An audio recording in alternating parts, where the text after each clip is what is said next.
প্রধান অতিথি, প্রধান বক্তা উপস্থিত এই বেতপুর ইউনিয়নের জাতীয়তাবাদী দলের সূর্য সন্তানেরা, আমার প্রাণ প্রিয় সংগঠন বাংলাদেশ জাতীয়তাবাদী যুব দলের পক্ষ থেকে আপনাদেরকে জানাচ্ছি সংগ্রামী অভিনন্দন ও ধানের শীষের শুভেচ্ছা।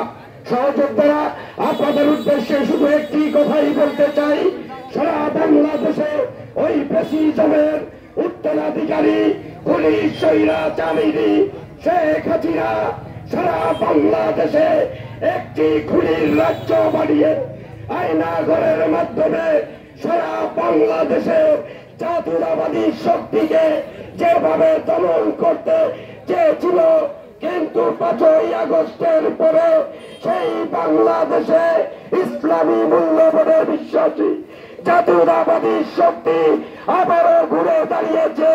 ইনশাআল্লাহ আগামী দিনে একটি সুন্দর নিরপেক্ষ নির্দলীয় তত্ত্বাবধায়ক সরকারের অধীনে এই জাতীয়তাবাদী দল আবারও ক্ষমতার মস্তদে বসবে।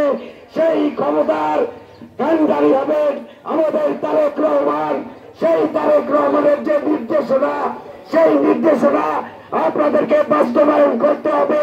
সেই লক্ষ্যে সর্বশেষে শুধু একটি কথা বলবো, যারা দলের ডেকোরাম মানবেন না, দলের শৃঙ্খলা মানবেন না, দলের বিশৃঙ্খলা করবেন, সন্ত্রাস নৈরাজ্যের সাথে জড়িত হবেন, তাদেরকে কিন্তু সাংগঠনিক ভাবে এবং আইনি ভাবে জবাব দেওয়া হবে।